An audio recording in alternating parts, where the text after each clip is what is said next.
But right now, here to give us a whole new meaning to brain freeze, it's Science Sam. Hey, Sam.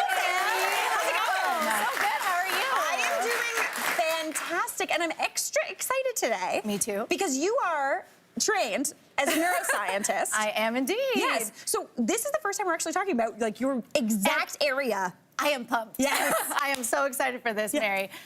We're going to talk about how we use ultra cold temperatures to really get in deep on the brain. Okay. Best topic. Oh, I love this. I'm very intrigued. So first off, to start off, I understand, do you ever think it's wild that I'm thinking about a brain with my brain? And I have a model brain. It's just brain on brain. Yes. It blows my mind. Yeah. Blows our brain. This guy. Yeah. And I had to bring my little model brain, Mary. Yeah. I love this guy. It's about the right size That's how as the big it brain is. inside our heads. Yeah. Okay. Just inside your skull. Yeah. Nice and bumpy there. Looks gorgeous. Yeah, look at, she's very gray. Yes, I'm sorry. Yeah. We have some cuter ones to look at later. Yeah. But why I wanted to bring it was just to show, like, this thing helps us do everything we do, everything we've ever thought. Our feelings, our memories, our movements are all thanks to microscopic cells. Yeah. Smaller than the eye can see, packed into this guy. Okay, right on. Can you guess how many? Okay, I'm gonna Wild go. guess. Wild guess. I'm gonna say 50 billion. Do we think it's higher or lower, audience? Higher? Let's hear if you think it's higher. Okay, everyone's saying higher. Okay, that's a pretty confident crowd. Yeah, it is a very confident crowd. 171 billion. They were right. Good job, studio audience. Very good brains. That is such a huge number. If Wow. we tried to count to it, Yeah. 1, 2, 3, 4. Nah, stop. Yeah. It's gonna take 5,000 years. 5,000 years to count Such a big that. number. Yes. That hurt my brain. Yes. All right, that is fantastic. Now, one thing that I think is really neat about brains is like the study of brains is kind of on the newer side. Yeah. I mean, we've been trying to understand these cells in the brain for over 125 years. Yeah. This is someone named Santiago Ramon y Cajal, one of the first to look through a microscope and draw out what brain cells look like. And we have a bunch of these beautiful photos to show you. These are from cells, you're looking at cells in the cortex that help us think and process information, cells in the eye. And so you can see what these cells in the brain look like. Okay. They almost look like trees or plant Yes, matter. I always when I'm teaching, I always say they're kind of like trees. Yeah. All throughout our brain. So that was some of the early ways that we looked at the cells of the brain and tried to understand how we function as people. And then there are newer ways to do it too. We started getting a bit better. We could color the cells of the brain, see different parts of it. Okay. And so here, this is actually the winning image from the Nikon Small World competition. Yeah. One of the top microscopy competitions. And one of the best images right there. It's absolutely stunning. No, the one with the little purple, you took that. I took that one through my microscope when I was in a lab. Grew it in a dish and everything. You grew brain cells in a dish? For many years.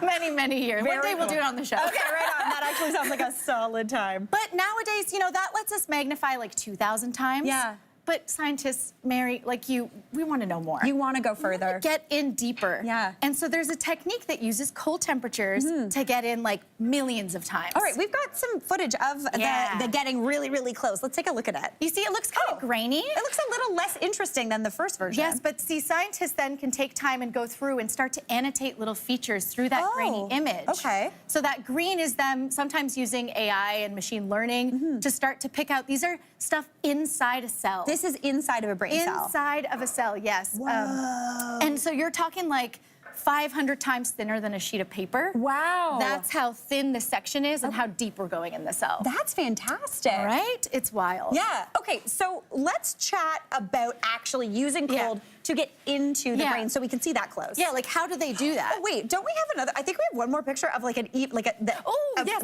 So wait, tell me about this, because this was wild. This is near atomic resolution. Okay. Okay, this is so tiny you could fit 800,000 of them across a strand of hair. Wow. And this is a receptor in the brain.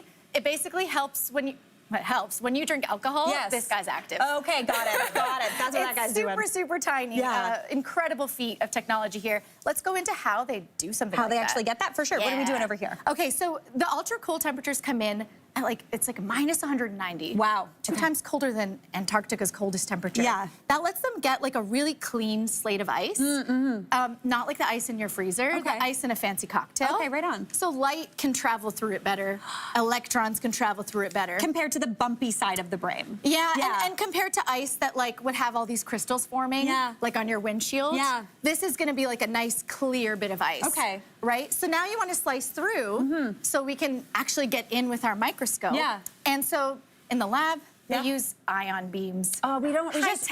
Ours is out getting fixed. Yeah, you know, I couldn't lug it in. It was a lot. So instead, we have a nice, this is an agar brain. Oh, he's nice. People use it to make a vegan gummy. Yes, they do. And so I'm gonna get you, Mary. You got a magic touch. You don't need an ion beam. I don't need an ion I think beam. you can do it. We have some elastics, dental floss, whatever you want. Okay, how thin are we looking for here, Science Sam? A scientist in a lab would want to get it like nanometers thin. What is that? I'm gonna do my best. Okay. Thinner than a paper, but let's see what you can do. Okay. Slice right through. Okay. Oh, that's looking beautiful. Okay, I think I got a slice. Oh, I'm Now cutting the here- brain in a weird way. Oh, that looks. See, I knew you could do it. Okay, wait, I and knew then I knew you could do it. I'm gonna give it a go. See, so they would do this. This would be like super clear ice, just like you can see our agar brain is nice and clear. You can see the colors inside. Got it. And then my flashlight here is the electron beam. Yeah. Boop, boop, boop. Oh, let me look through, but as you can see, It's nice and smooth. if we froze it, it would be smoother. Exactly. Yeah. That's why they freeze it like when you're doing beef carpaccio. Oh. Shave it thin. Science Sam, bringing it to the food. I love Always it so much. bringing it back. You can see inside, and that's how we figure out what's going on in our heads. 'Cause That there's a lot. there is a lot going on. You don't even want to know what's going on in mine half the time. No, ma'am. What an absolute delight, Sam. Thank you so much. This was really, really Thank cool. you, Mary. Hey, Mary here. What did you think? Drop your comments below, and don't forget to like and subscribe for more of the good stuff.